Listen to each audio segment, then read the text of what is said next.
I need some ice. Ice? Is there ice in that thing? It's a little bit. We just turned it down a little bit more to see if it stay cold. Is it that they're going in and melting? I think so. It feels so warm in there, right? Yeah, because it has to be ice. Yeah. There's like 2 cubes in here. And it's like it's been running the whole time you guys have been here. Yeah. It should be absolutely. Yeah. We could just get a cheaper thing for the cubes. Is it broken? Like, is it like, because the big dick ice. well, like the I'll get your TikTok things. the cleaning people left ice, but like they must have known that the ice machine wasn't working. Oh my god. But the cleaning people left ice, but they must have known. How's your battery on your computer? Okay, let's see. I think it's fine. We'll find out in a minute. Oh, my hands are wet. I'm sure there are already people watching. Well, I'll hit you up later, meeting my booty at his bear. All right, here we go. Hi, everybody. I'm just getting this together now, so stick with me. It's just going to be me and you today, and I want you to think of your questions because we're going to make a drink, and then I'm just going to do an AMA for the whole time, okay? So you guys let me know what you want to talk about, and that is what we're going to do, okay? I posted the ingredients online, and we are making a Boulevardier, which is a relation to the Negroni, and it uses whiskey instead of Campari. And it's a very, very simple variation of the Negroni, but it's a very different drink because whiskey is so much more complex than gin. Gin's got nice flavors, nice flowery flavors, but the whiskey really holds up to the other 2 ingredients. So we're gonna make a Negroni, we're gonna make a Boulevardier. It's one of my favorite drinks. And then we're doing the American Red Cross today because the drink is red, and I thought that was a cute little tie-in. And they are a great organization that does great work across the world. And even though we have this ongoing crisis with the pandemic, people still need blood transfusions. They still need other kinds of medical services. So the American Red Cross, which is the #1 organization globally that is doing all kinds of blood work, including donations and platelet donations, and they're going to be doing plasma work around the COVID crisis. They're a great umbrella organization if you want to think about somebody to support. As always, if you need help, there is a resource that you can go to online. It is 211.org for the United States and 211.ca for Canada. And there you can find out more about COVID-related support in your area if you're having a hard time. I want to admit to you guys right off the bat that I think I'm finally having like indoor blues. Like today was the first day where I was just like, oh my God, we've just been indoors for so long. And it's obviously frustrating. It's obviously for everybody's best interest, but you know, it can start to kind of get to you in ways that you don't really realize. You know, it's one thing when like something bad happens during the day at work, or you get a bad phone call, you have a fight with a friend or your spouse or your partner, and you know why you're blue. It's another thing to kind of wake up with the indefinite, like, when am I ever gonna go back to normal kind of blues? And I'm sure a lot of people are feeling that way on here. And so we'll just talk about whatever you guys want to talk about, and I'll let you know that I'm feeling it too. Like, we're all in the same boat. We're all feeling a little frustrated. We're all feeling a little disconnected, and hopefully we can hang out together. I love the last thread because you guys were so chatty in the comments and you were talking to each other about the drink. So absolutely talk to each other and talk to me. And I'm going to answer a few questions right now before I make this drink. Hannah says you can give blood again this Saturday. And that's a great thing if you've already been giving blood. It's not hard to do. It's safe. There's obviously taking like all the medical precautions they need for them and for you to go in and give blood. And it's an easy and quick way to give back, especially if maybe you're not in a position to give financially. You make lots of blood and it's free. And after you give away a pint of it, you make another. So you can always give blood. And Stacy says it's okay to go outside and keep your distance from people. And you're right. I mean, obviously you have to do things like go to the grocery store, wash your car, you know, things like that. So you're right. It's more of an abstract, well, when will we ever get to go outside? And I think the question is more like, when will we get back to normal? And, you know, I think that people are doing their very best. I think that these stay-at-home orders are really intended to protect people and to make sure that we're not overwhelmed by this crisis, and also to make sure that other people with other kinds of medical conditions can still get the treatment they need, because obviously if the hospitals are overwhelmed with COVID patients, other patients can't get treated. I was so bummed to hear about, I'm sure you've heard stories like this about women who were having babies and their spouses couldn't come visit in the hospital because of COVID practices or COVID precautions. And I mean, like, could you imagine having a baby? Well, I mean, I can't imagine having a baby, but let's imagine that I was having a baby. I could not imagine having a baby without my partner there. So it's just affecting so many people in so many different ways. And I'm just so excited that we're all together and chatting with each other. People are asking about my other show casts.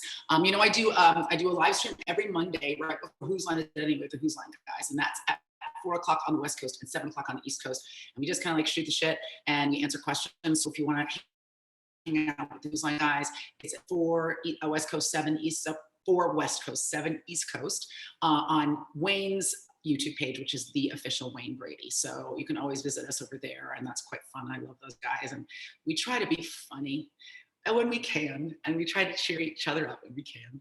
Hannah says she got to ride her horse. That's cool. I don't have a horse, although I pretend sometimes.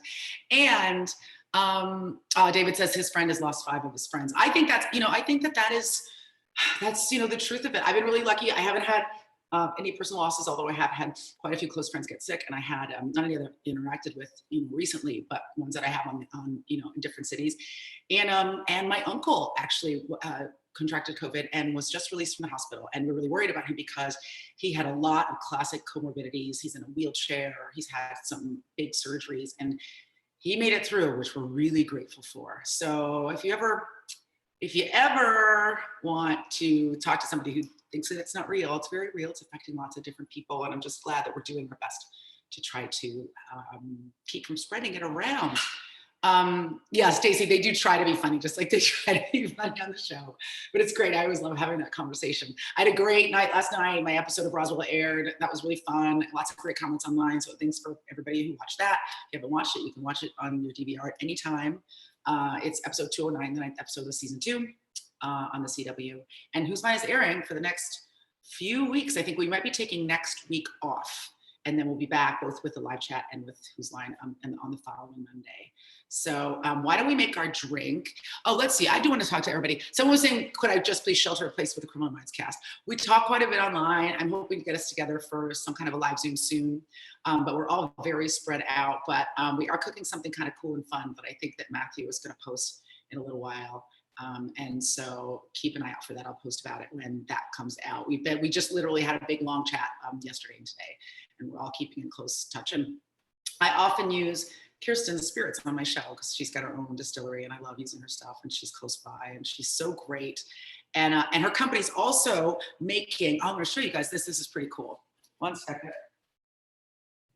I think I talked about this on the show a bunch before, but Kirsten's company, while their distillery is shut down, they're making hand sanitizer that they are distributing to lots of organizations that need it, including first responders, medical facilities, and you can go on if you want to donate to Dirty Bird, and they will use that donation to pay for hand sanitizer for first responders and other medical workers. I just made a big donation, and I'm gonna be taking a bunch of hand sanitizer to Los Angeles homeless shelters, because we talked about this before. Think about if you don't have a home, well, then you don't have water to wash your hands, and you can't obtain a mask. And if you're sleeping on the street, you really have no control over social distancing. A lot of times homeless people are really crammed together in these spots, mainly for safety, quite honestly. They group together so that they can stay safe and keep an eye on each other. So we're doing that, and that's been really, really cool. And I love her, and I love that she's doing this with her company. And I've just been talking about it with people because it's really cool. It's Dirty Bird hand sanitizer, and it's the Blinking Owl Distillery if you want to check that out. And yes, Henrik says, when will orgies be okay? Well, you know what, Henrik? I think that's an agreement that you have to make with the other people participating. But in all seriousness, he says, we need to be smart, minimize impact, and stay educated. And I agree. I think we need to be aware. We need to be listening and reading and paying attention, and just being practical. It's just about making smart, practical choices. I don't think wearing a mask is too much of a price to pay to prevent somebody else from getting sick. I will say that, the testing has been limited in a lot of parts of the country, and unfortunately, if you have regular medical care, you can't always get one from a provider. But in LA County, they are giving everybody who wants them, regardless of symptoms, tests now. And I think that's a really great step towards opening things back up once they have a real clear picture of where we stand. So if you are in LA County or you can come to LA County, I think you can just get a test by waiting in line in your car for a very long time. Caitlin says she loves Archer. She misses Archer. She's watched it 3 times through in the past 2 months. Well done. That's a lot of television. We are working on season 11 and it will be coming out.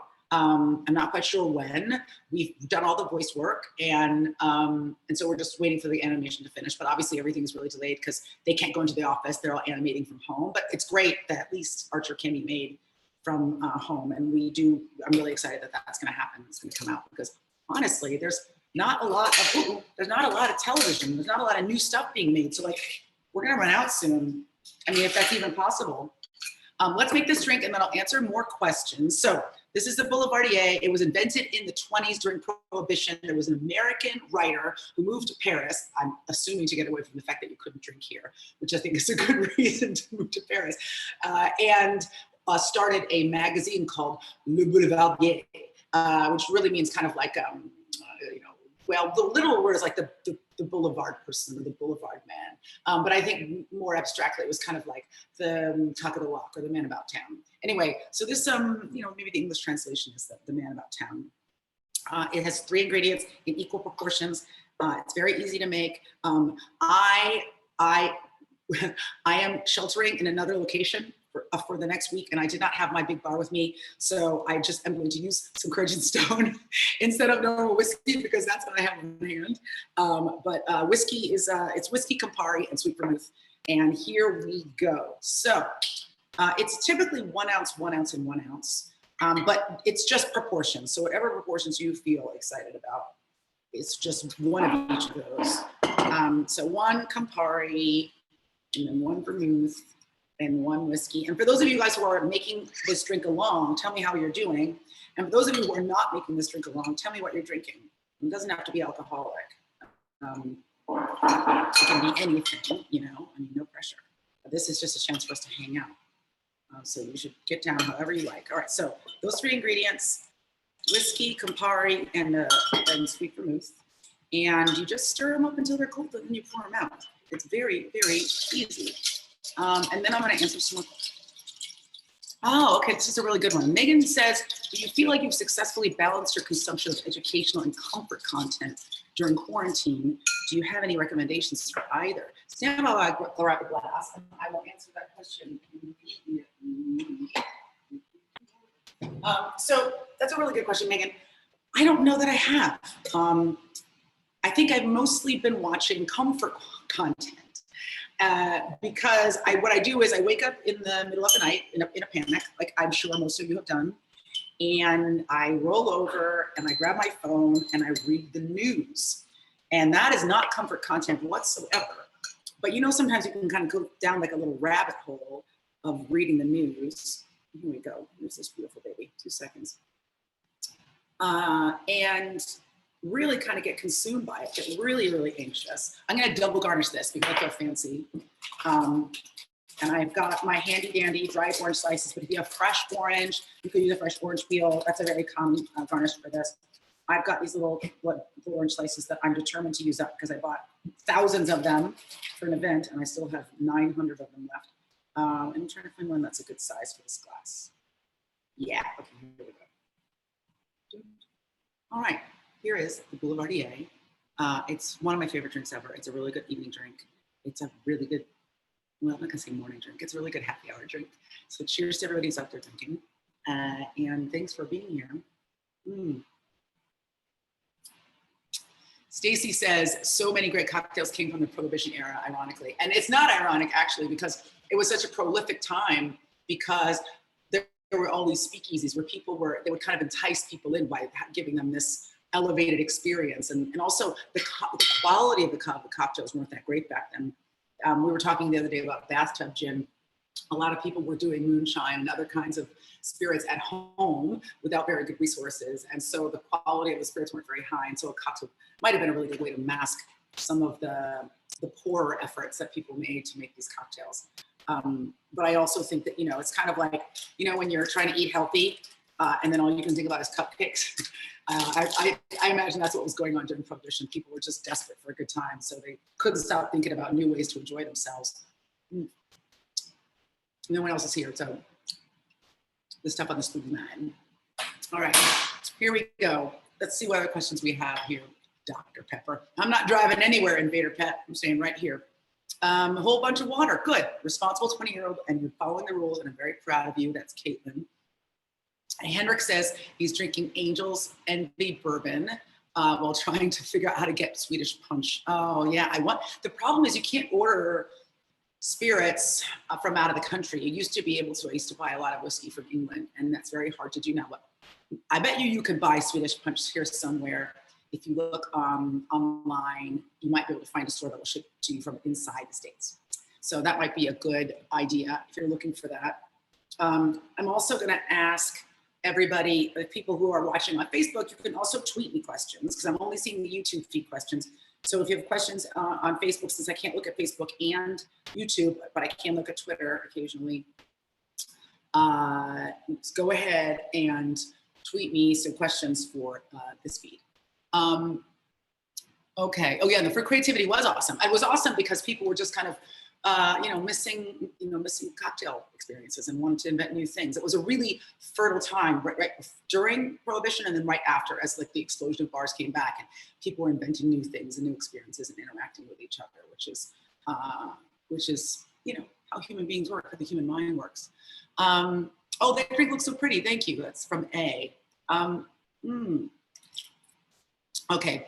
CM, we have a CM fan here says, do you have any advice on how to keep motivated as I've lost all motivation? I totally understand that feeling. I think it's normal. And I think sometimes when you feel blue, it's important to remind yourself that sometimes it's normal to feel blue. It's normal to feel like, oh God, what's the point? But you're not fighting for everybody else. You're fighting for yourself. And I think that's the way to stay motivated. Give yourself some time to rest. Radical self-care. If you need to rest, you should rest. If you need to take it easy, you should take it easy. But also remember that the motivation is about you and your life and getting the most out of your own experiences. And so sometimes when you're like, I don't want to do that person because someone else is making me do that thing because someone else is making me. If you think about it, I'm doing this for myself. This is me growing and me being the best version of me that I'm able to be. That helps me get motivated. Sometimes I just say, okay, I'm going to give myself a day or two to kick the can and feel a little blue. And then I'm going to get back on the stick and I'm just going to start small, achievable goals, little things at a time. Sometimes when you get one thing done, it gets you excited to get more things done. But it's normal. It's really normal to feel unmotivated right now. And I think don't get alarmed because sometimes you're like, oh my God, what's happening to me? What's wrong? But it's an unprecedented time that we're living through. And I think it's normal to feel a little down. Okay. Yes.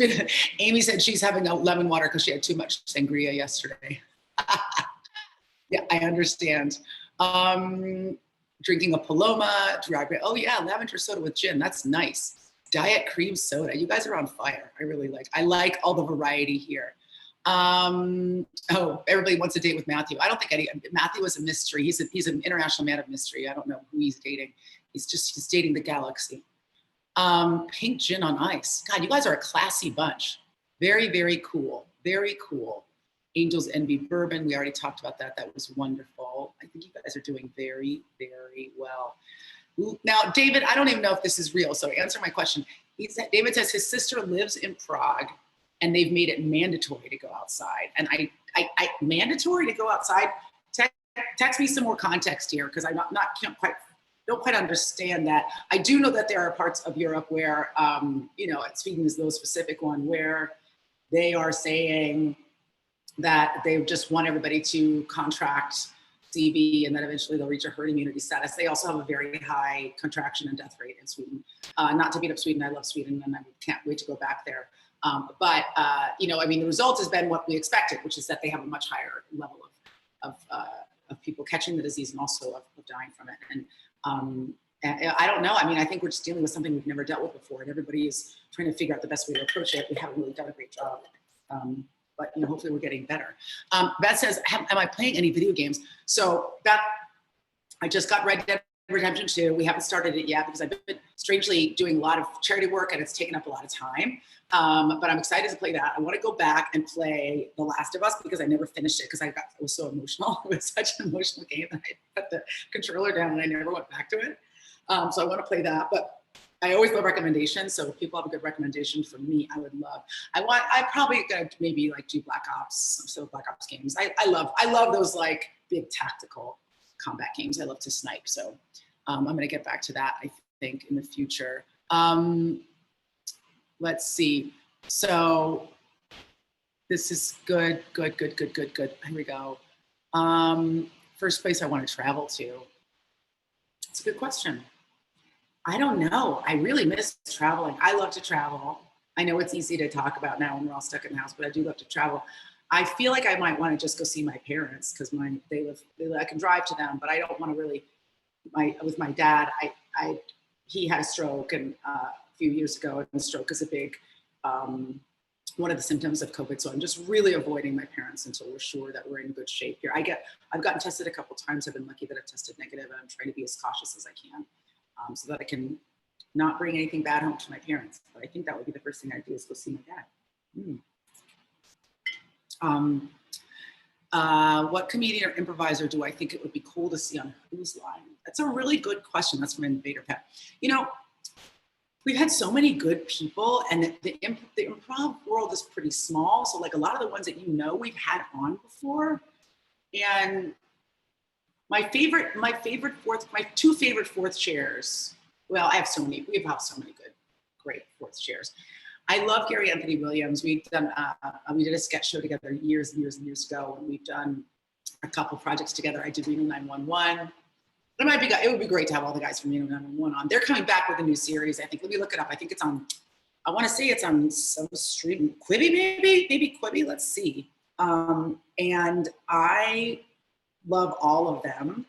Niecy Nash is one of the greatest actors of all time. Like, she's really been somebody who has blossomed into this really extraordinary actor. I just saw her in this movie on Netflix called Uncorked, and she's just so good. And all of them are such incredible actors. So it would be really fun to have that whole cast on, like one right after the other. We had Keegan-Michael Key on. That was pretty cool. We've had some pretty cool fourth chairs.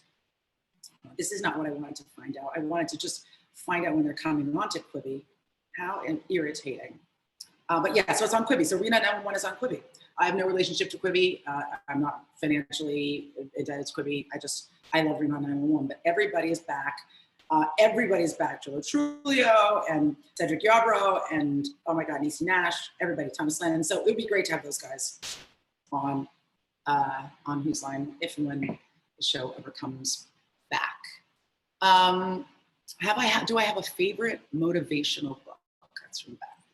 I did this book a few years ago, and let me look up make sure I get the name right so that I don't direct you wrong. It was a collection of advice from different people in different fields. It's called Tribe of Mentors, and it's by Tim Ferriss.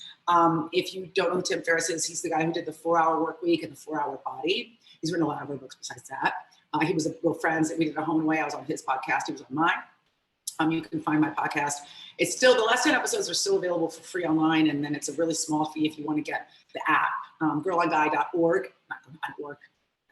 Isn't that, am I like literally out of my mind today? I am. I've had no sleep. It's not girl, it's girlonguy.net, not girlonguy.org, because I'm not a college.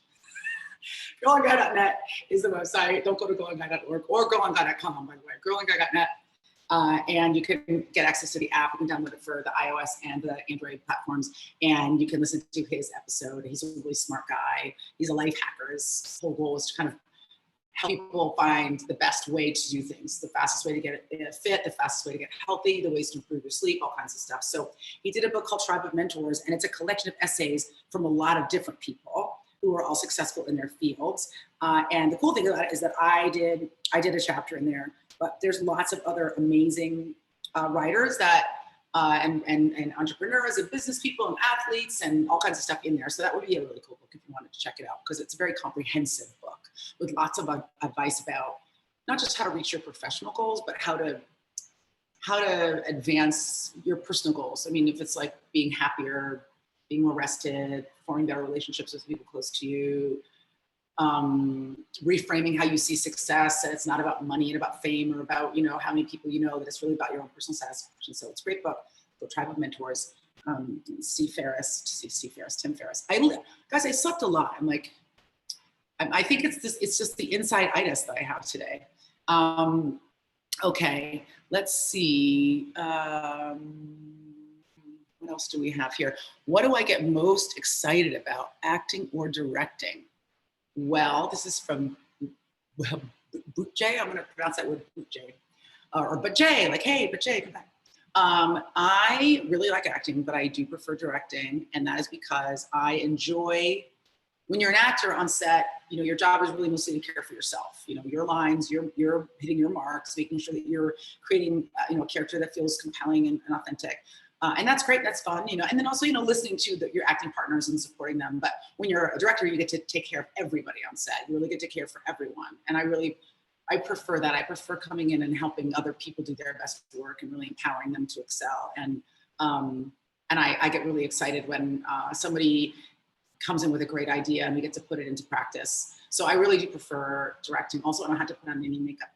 I get to go dressed like this. So yeah, I really like directing a lot. I was saying earlier, for guys that are just joining, my episode of Roswell just aired last night. You can definitely watch it online, or if you know, your DVR, you can get that episode. And it was a really lovely one. I'm really proud of it.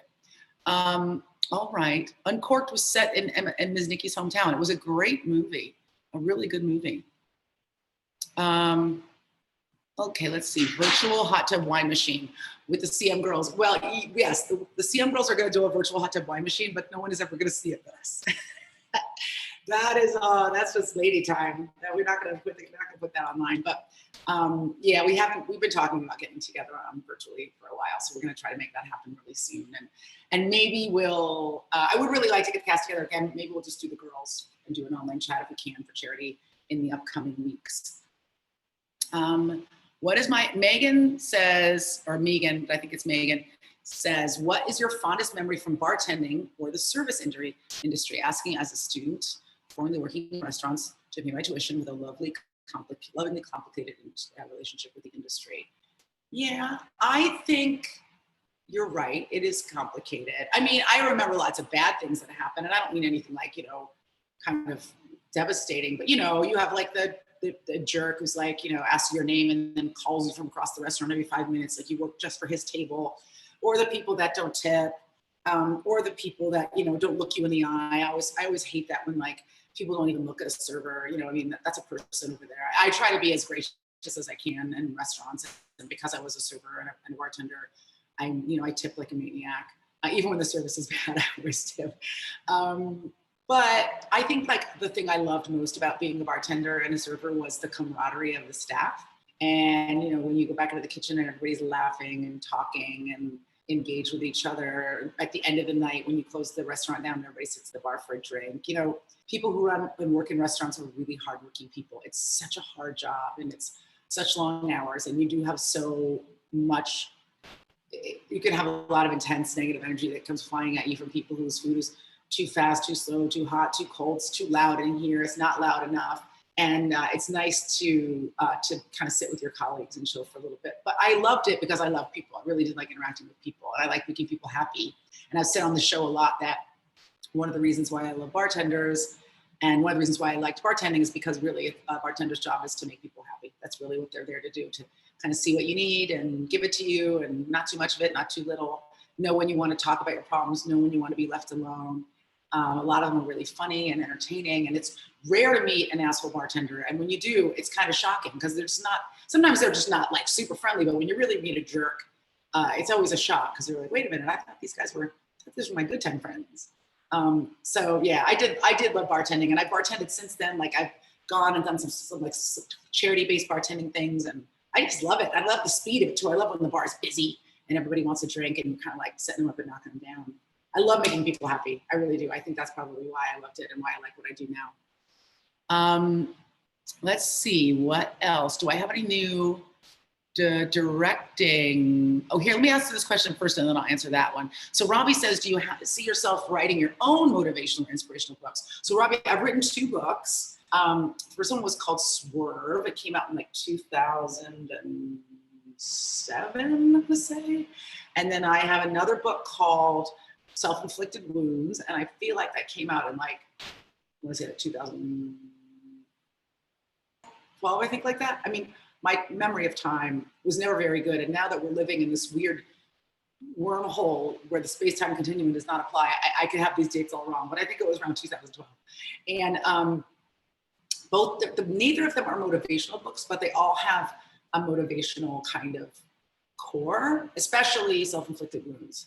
That came out of the podcast, and that was really, so for people who don't know my podcast, at the end of every interview, I would have the guest tell a self-inflicted wound story, which was a story about something that had gone wrong in their life that was their own fault. It couldn't be like a bad event where something happened to them. It's really something that you did that really went off the rails. And the whole point of it was to humanize my guests, because I would have, Chris Rock or Charlize Theron or Viola Davis on the show, and they seem like they're perfect and everything's gone great. When you hear from them times in their lives where they made a mistake that really affected them, or they, hurt someone that they didn't want to hurt, or they, ended up like completely whiffing a presentation or a job, you realize that everybody makes mistakes and that success is not the absence of failure. I always say this, success is not the absence of failure, it's persistence through failure, because everybody fails. And avoiding failure is not going to make you successful. It's going to make you timid, and it's going to make you stop living.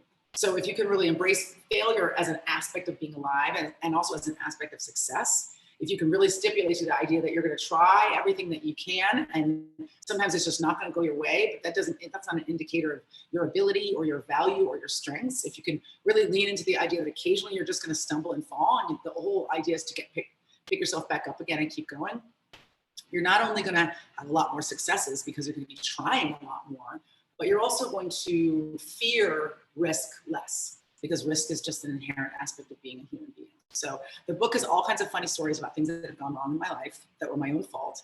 It's a very long book, and it's not even everything that's gone wrong, but you can get it on Amazon, and I don't know, all the other places where books are available to you. It's called Self-Inflicted Wounds.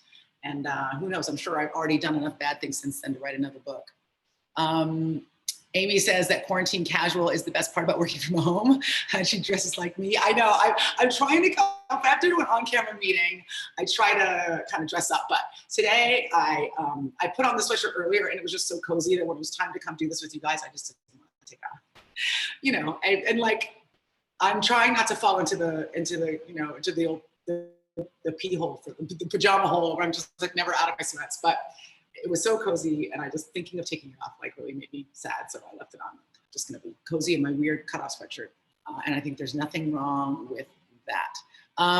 Someone asked what do I have any directorial plans? I do. I have several projects that I'm working on right now. Some that I'm working on as an actor and a producer. Some that I'm working on to direct.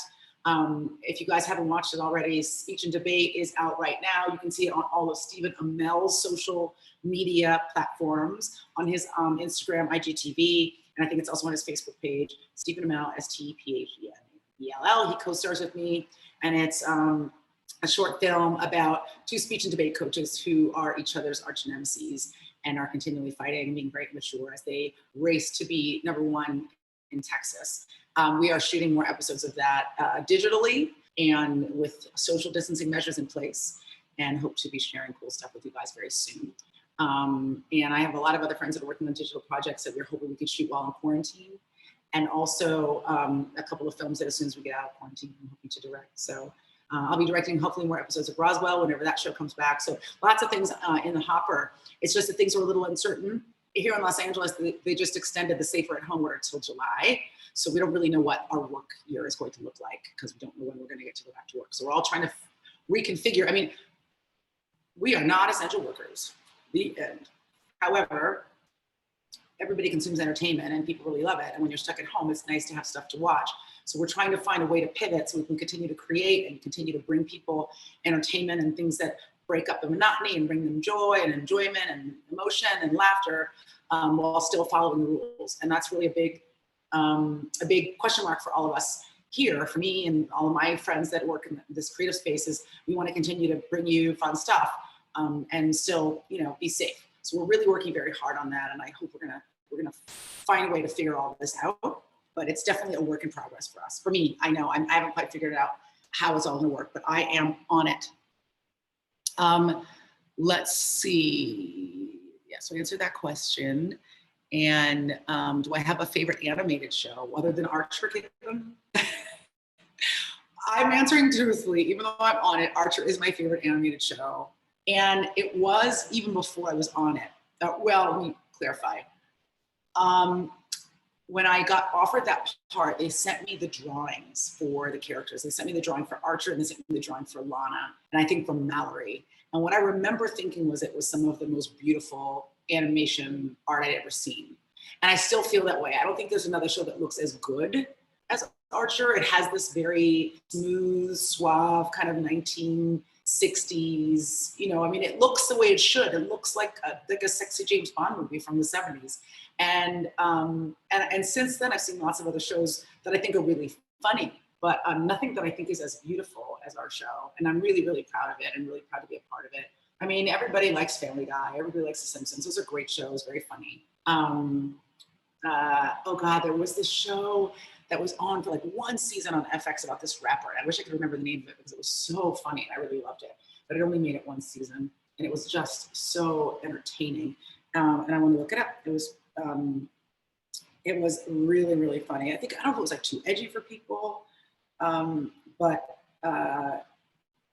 it didn't make it. Sometimes shows it was called Chosen, and the lead was Bobby Moynihan from Saturday Night Live, and it was one of the funniest. I just thought it was very funny. It was very radical. I think it was too edgy for some people, but I really laughed a lot when I watched that show. Okay, let's see.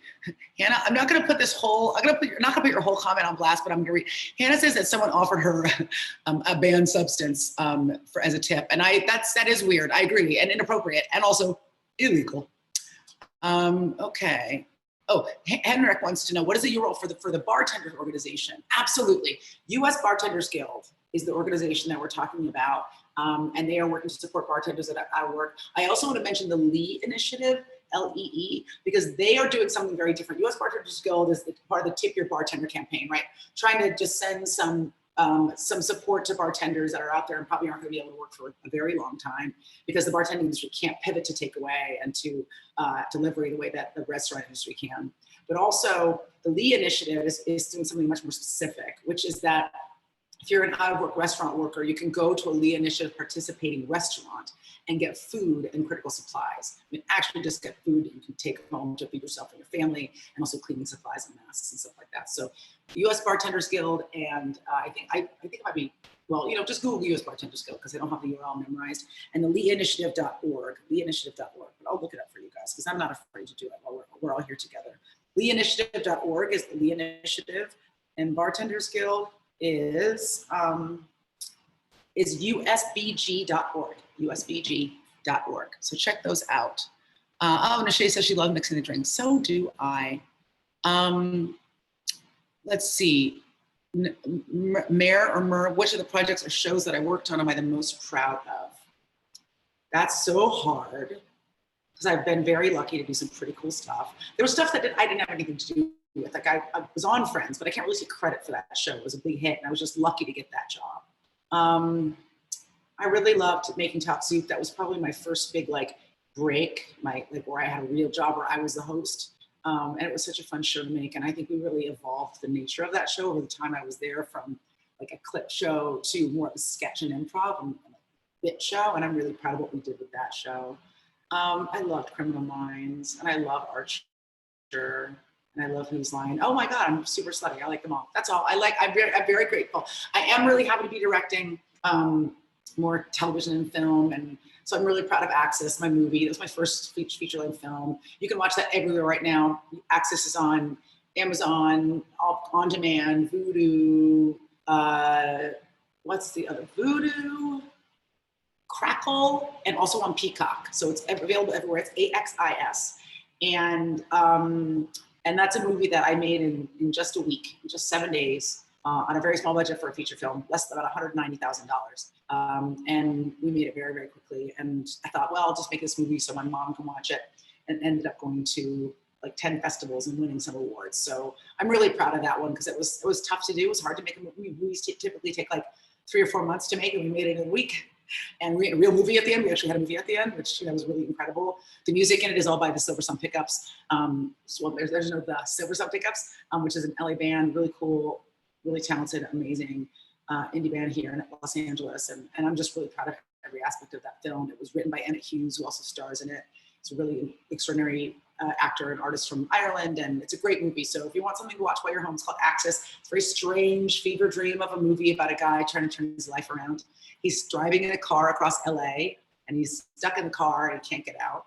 And so it might be something nice to watch, but like you're stuck in your apartment, but you're not, at least you're not stuck in a car. It might make you feel a little bit better about being trapped at home. Let's see, what else do we have here? You guys are so nice. Thank you for all these really sweet comments. I really appreciate it. Stacey says, are there any other animated shows besides Archer? I am unfamiliar, so am I. Okay, let's see. I'm trying to, the questions are going by so quickly, so I'm trying to grab. Oh yes, Dixie, there is an audiobook version of my book that I recorded in my own voice. So there you go. So check that out. And you can hear me chatting away. It's 10:30 in the morning and now you're going to make cocktails. I know the feeling. I have often been like, well, is it too early? I mean, everything in moderation, no need to overdo it. But you're also a grown up, so you can do what you want. You know what I'm saying?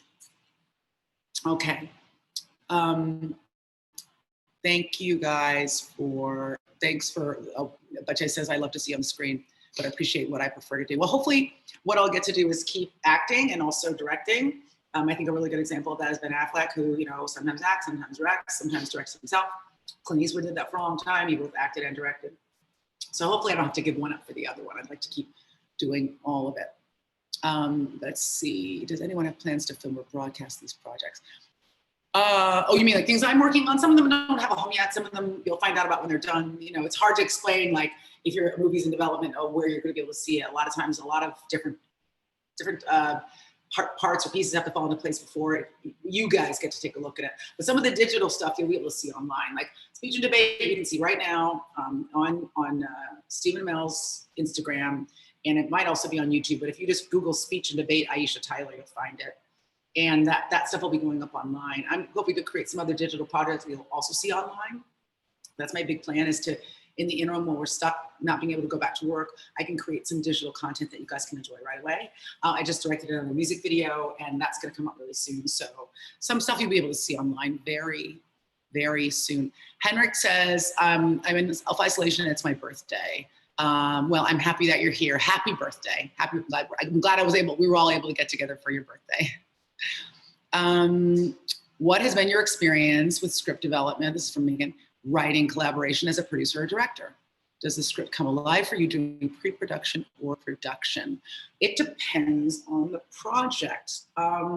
There's an old saying, and I don't know who said it, and I can't look it up because I can't even begin to start with who it might have been.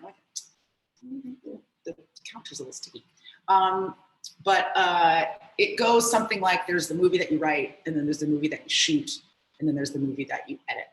And what they're meaning is you can love a script, but in production, when you're filming it, a lot of things can change, a lot of unexpected things happen, and you want to be flexible enough with your vision to be able to be able to incorporate happy accidents. Sometimes an actor's going to come in with a different take on the character, and at first you won't connect with it, but it may be better than the idea you had in your head. Or design or stunts or something's going to come to you with an idea that wasn't what you envisioned, but it's really great and it's going to improve the project. So I guess the short answer is, and then in the edit, then you're going back and seeing what worked and what didn't and cutting it together. And inevitably that's going to be very different than what's on the page. So honestly, the script comes alive many, many times. It comes alive when you're writing it, then it comes alive when you're reading it, it's the table read. It comes alive when you go out and do all the prep and you scout the locations and you start to see what it's going to actually finally look like, when you pick the wardrobe, when you hire the actors, and all of a sudden it starts to really coalesce into something that's alive. And then every day when you're directing, it's constantly changing and morphing and expanding based on what actually happens in the field. And then when you get into post, you have a whole nother job, which is to push all those pieces together into something that's really extraordinary. So every part of the process is really exciting. And hopefully you never get bored with what you do. I know I keep coming back to it, but it's just because it aired just last night, but my experience on Roswell was really wonderful because it was a very heavy script, meaning it was longer than we had time to shoot. And we really had to move very quickly. We had to do a lot of work in a very compressed period of time. And I had a great cast and a great crew, and everyone worked really hard to make it come together. Not just that we got it done, but that we got it done really elegantly. And we had freezing temperatures, we had a snowstorm, we had sandstorms, locusts. We didn't have any locusts. And everybody just really kicked ass on it. And it was so beautiful and emotional. And there were some really, really bright moments. And it's nice. It's really nice. As a director, it's really nice to see other people look good. My job was to make everybody else look good. If you look good, and I look good. So that's that. All right. Oh, this is a good one. Jake says, do I have any movies, old or new, that I have watched that are worth recommending? Before I answer that question, I want to remind you guys that we are drinking our Boulevardiers today in support of the American Red Cross. I just thought it was a good idea because the drink kind of looks like blood. And it warms the blood. And American Red Cross is the premier organization working to satisfy the need for blood transfusions across the world. They have a perfect 4-star rating on Charity Navigator, so you know that the money that you give to them will go to where it's needed most.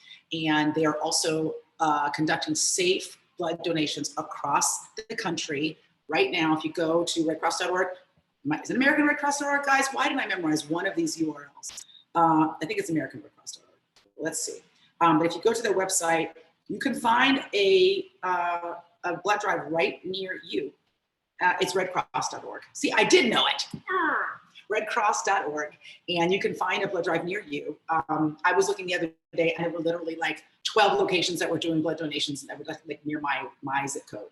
So know that if you do go to give blood, it is safe. They're engaged in all the precautions necessary, and that it is vital. They have a big shortage because people aren't donating because they're afraid to go out.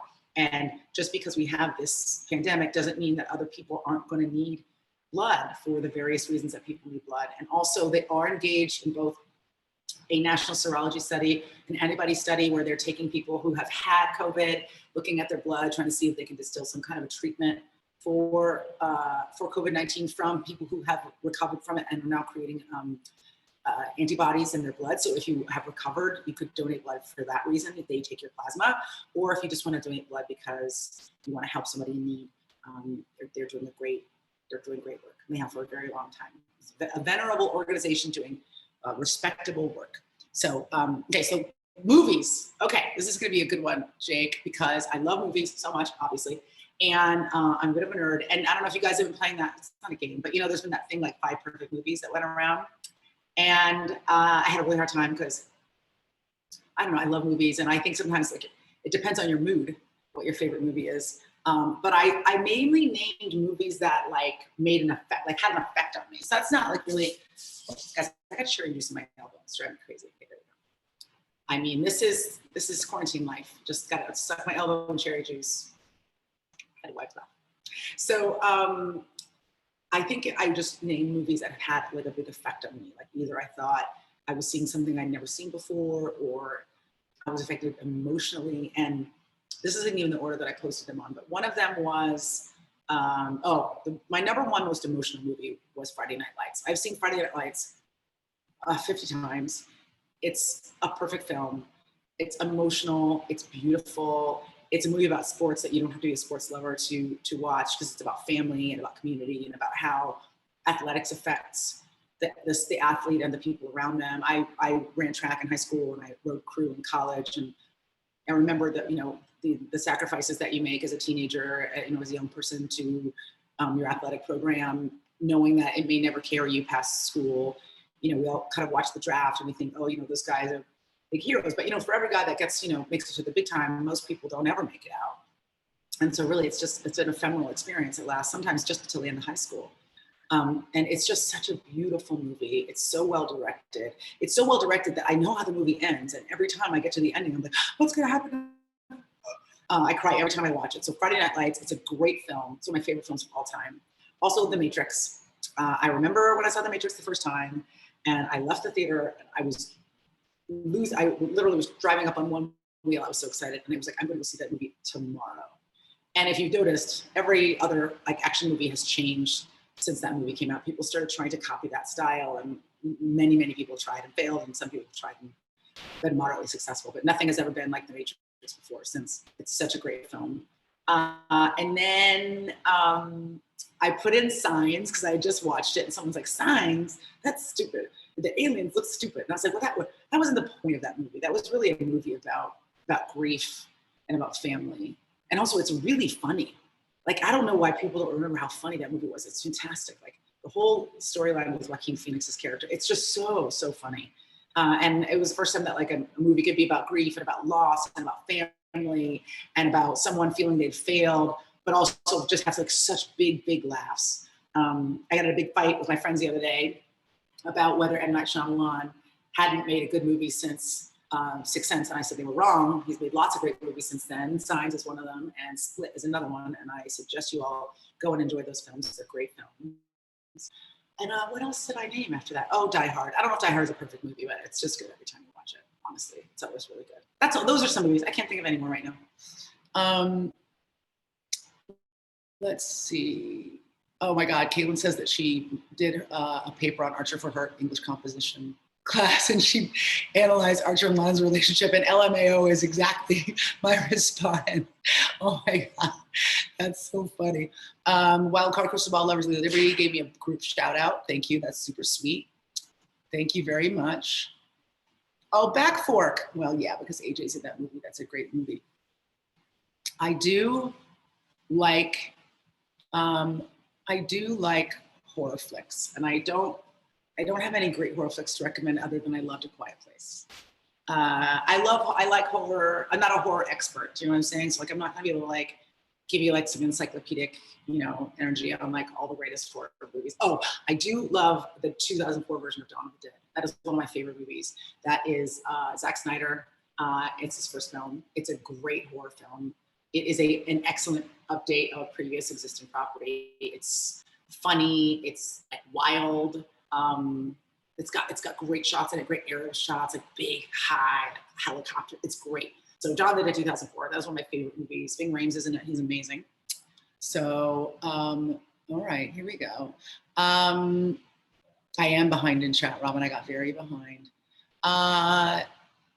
Laura says that Stephen and I were great in speech and debate. Will we ever see me and Emily act in something together? I hope so. I love Emily so much. In my movie, she's in Axis, but we have not, and I'm in Axis, but we didn't get to act together in Axis.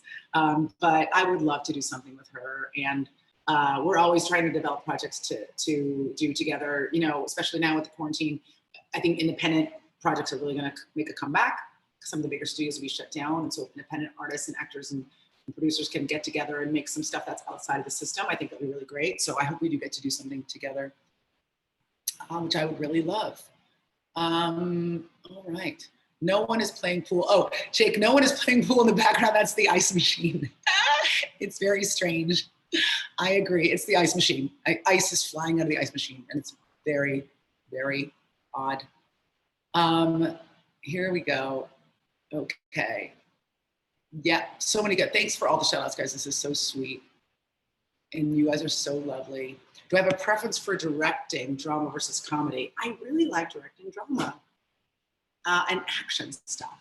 I don't mind doing comedy. I like comedy a lot, but I guess maybe this is my background. I'm not as excited by it as I am by drama. Like, I like to be challenged, so I like to do stuff that maybe I'm less familiar with or have less of a mastery of. So I really like directing drama, and that's probably where I'm gonna spend most of my time. Most of the stuff I'm developing is either drama, horror, or action. That's my space. I love that kind of stuff. That's my favorite stuff. I don't have any YouTube shows that I'm a fan of right now. I'm one of those people that watches a lot of streaming stuff, like a lot of highly produced streaming stuff over like YouTube stuff.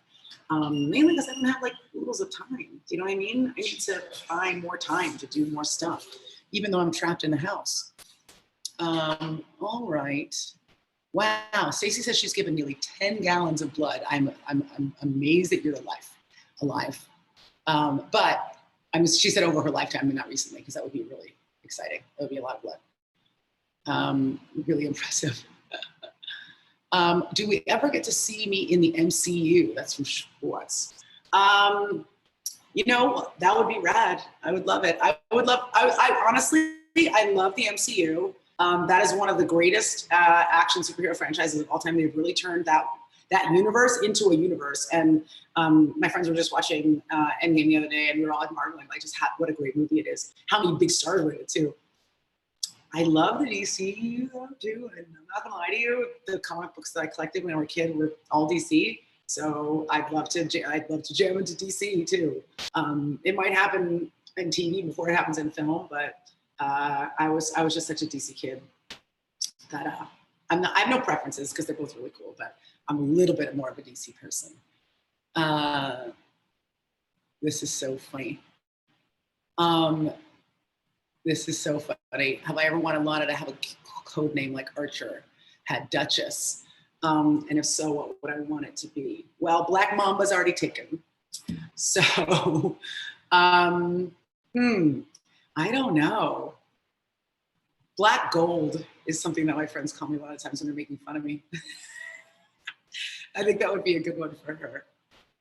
Yeah, I think that would be really good. So if somebody did not like Endgame, I'm not going to fight you on this one. It's not my fight to fight. I will fight everybody on Batman versus Superman, which I loved, and I will fight to the death. There's a long Reddit thread where I defend it, but I can't. I'm not going to get in the trenches on Endgame. I can't do it. I just don't have the energy for it. But I enjoyed it. So there we go. Yeah, I met Stanley at Comic-Con a few years back, maybe like 4 or 5 years back, and he's lovely. He's a great guy, really, really sweet. Yeah, I know that everybody thinks that Batman versus Superman is bad, but you're wrong. You're just wrong. No, you know what? It's subjective. I'm not gonna try to make you like anything you don't like, but I loved it, and I love Zack Snyder, and I think, yeah, maybe it was a little too long, but I liked how emotional it was, and I don't know. I thought the emotional stakes were high. I thought the questions it was trying to answer about, ultimate power corrupting ultimately, and whether it's okay to kill someone or destroy something because you think that thing might threaten you down the line. It was a question about, where we are right now from a moral standpoint. Is it okay to preemptively strike an opponent even though they haven't done anything to you yet? And what are the limits of power, and what are the limits of morality? And I thought all that stuff was really interesting and really well done in that movie. I thought, there were some problems with Superman's upper lip, but that's a different story. Those were just technical issues. I cannot deny that Luke Cage is very hot, and we are all in agreement on that. Super hot. Like literally looking at his face, you're just like leaning into your television screen. Very, very attractive. Susanna's been recording Whose Line Is It Anyway? And she laughed so hard she was crying. Thank you. It's exciting that we have these episodes coming out because we're not in production. So we were all really happy that we got some extra stuff and we could squeeze in, a few extra episodes for you guys to make you laugh. And okay, so Michael, here we go. This is it. Everybody hated Batman versus Superman because of the whole Martha thing, but you're missing the point. It's not Zack Snyder's fault that the comic book creators both named both of those characters' mothers Martha. He did not invent that parallel, but it wasn't about the names. What it was is about the fact that Batman kept telling Superman he wasn't a human being. He wasn't a person, he was a thing. And the minute that Superman said to him, "That's my mother's name," it wasn't about him saying, "Well, our mothers have the same name, so I can't kill you." It was about him realizing that he had someone that loved him and that he loved, that he had a mother, and that made him human on some level, and that they shared that, not the mother's names, but a love of mother. That was why he didn't kill him, not because his mom's name was Martha, but because in that moment, he became human to Batman. And that is my argument on the Martha front. You guys are the best. Thank you so much. Yes, Self-Inflicted Wounds on Audible. That is my book. Thank you so much for supporting me. Just to remind everybody, the charity today is the American Red Cross, redcross.org. You can go visit if you'd like to donate. You can also donate blood. You can find out there where they are doing the blood drive near you. They are in desperate need of blood and will be for a while. So if you can do it, I suggest that you do. It is safe and it is good for you and good for lots of other people. So I really encourage you to do that. I really enjoy talking with you guys. You know, you can order Courage and Stone to your home at courageandstone.org, ready to drink cocktails. You don't have to make them like me. You can drink them right out of the bottle with no mixing and no waiting. 30% of what we make is going to go to the U.S. Bartenders Guild, courageandstone.org, 80 proof cocktails, ready to drink, delicious. And with a nice charitable component that we're really working hard on. And I don't know, my next happy hour is on Friday. Keep an eye on my socials because we're also doing a charity live stream on Friday at 6 o'clock with Jackbox, where I'm going to be playing games with some of my friends, including Stephen Amell, and with Bet Ricards, Cassandra Amell, Wayne Brady, and we're going to be raising a lot of money for charity. So if you want to come see us play games and get really angry at each other and yell and scream and throw things, it'll be at 6 o'clock on Friday. There'll be a Jackbox URL. I'll tweet about it this week. Because it's right after the happy hour, I'm going to see if I can dovetail them both, but I'll be keeping you guys posted on my socials this week. So that'll be Friday at 6 o'clock on the West Coast and 9 o'clock on the East Coast for Jackbox games. We're going to be raising money for charity, and it'll be super fun to hang out. I'm really concerned about how we're going to keep it clean, because typically when we play like Quiplash, it's just filthy. So come watch us on Friday at 6 to see me just be bleeped to filth, or just be like saying things like, oh, butterballs, which is probably what I'm going to do. All right. Thank you guys so much. Tell everybody to come and watch and follow on all platforms at Aisha Tyler. And I'll see you at the next happy hour, either Friday or Tuesday. But we'll be doing the game stream in any event on Friday at 6 o'clock. Thanks for coming. You guys are the best. Talk to you soon. Bye.